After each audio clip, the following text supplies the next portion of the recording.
نقط بسيطة ولكن مهمة، مش هيقولك غير بكر.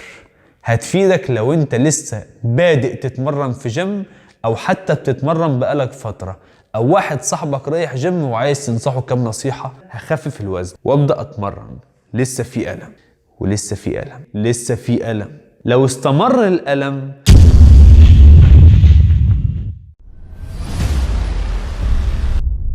ازيكم يا شباب، ازيكم يا بنات. لو بتتمرنوا في الجيم بأوزان، هقولك على مجموعة حاجات صغيرة او نقط بسيطة جدا اوعى تتجاهلها في التمرين.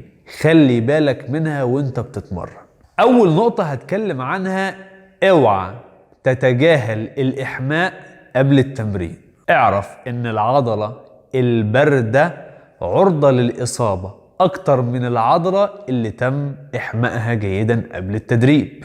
مهم جدا الإحماء حوالي 10 دقايق قبل التدريب، لأن كل ده هيحميك من الإصابات. طيب سريعا، إزاي أعمل إحماء قبل التمرين؟ أول حاجة 5 دقايق على التريد ميل أو أي جهاز كارديو عندك. بعد كده بتبدأ تعمل إحماء عام لجسمك، اللي هو دوران الكتف الأمام والخلف والحاجات البسيطة دي. بعد كده بتبدأ تعمل إحماء للعضلة اللي هتمرنها. مثال، هتمرن صدر، هاخد أول 3 أشكال عندي في التمرين، كل شكل مجموعة من 15 ل 20 عدة بأوزان خفيفة. ببساطة هو ده الإحماء. تاني نقطة معانا، بلاش تبقى مستعجل. إزاي؟ للأسف بشوف بعض المتدربين مهايبر، بيتمرن وكأن في حد بيجري وراه في التمرين. يا عم اتمرن بالراحة وبراحتك، وخلي كل عدة وكل تكرار ياخد حقه. كل ما زاد زمن التكرار او التيمبو بتاع التمرين، يعني لو انا بتمرن صدر 1، طيب 1 وانزل براحتي واطلع براحتي. كل ما زاد وقت التكرار او العدة الواحدة، كل ما زاد الدم اللي رايح للعضلة، كل ما استفادت العضلة اكتر. اتمرن براحتك وبلاش تبقى مستعجل. بلاش تحط التاتش بتاعك في التمرين. البرامج التدريبية بتبقى مبنية على اساس علمي، على حسب مستواك. كم مجموعة، كم عدة هتتمرنهم. بلاش تحط التاتش بتاعك. اتمرن التمرين زي ما المدرب كاتبه بس، وهو المسؤول عن النتيجة في الأول وفي الآخر. رابع نقطة معانا، بلاش وإياك أن تتجاهل الألم. يعني إيه أتجاهل الألم؟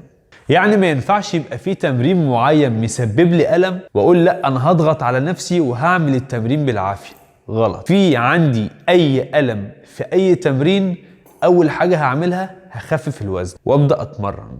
لسه في ألم، هغير مستوى البنش أو مستوى الكرسي لو ده جهاز والكرسي بيطلع وبينزل، غيرت مستوى الكرسي ولسه في ألم. أتأكد إن الأداء صح 100%، لسه في ألم.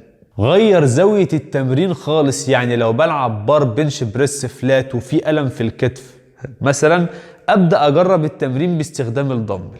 لو استمر الألم هنا لازم أوقف تمرين واروح لدكتور متخصص يكشف ويشوف ايه المشكلة وايه سبب الألم ده.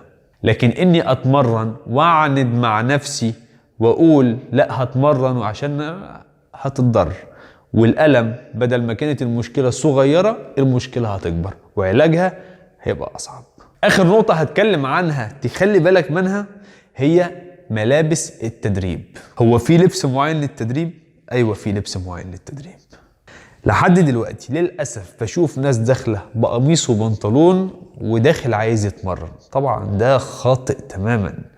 أو لابس هدوم فضفاضة وبيتمرن بيها.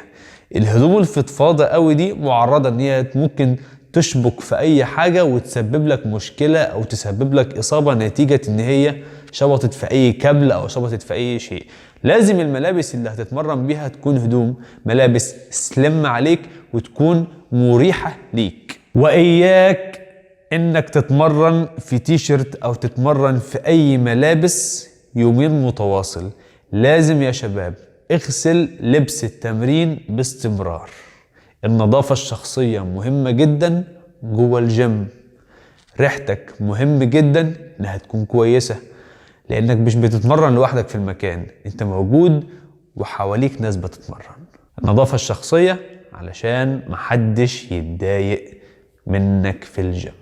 وكالعادة لو وصلت للنقطة دي في الفيديو يبقى عجبك، لايك، شير، افخم سبسكرايب، ولو عندك اي سؤال سيبه في كومنت وانا هرد عليك يا بطل.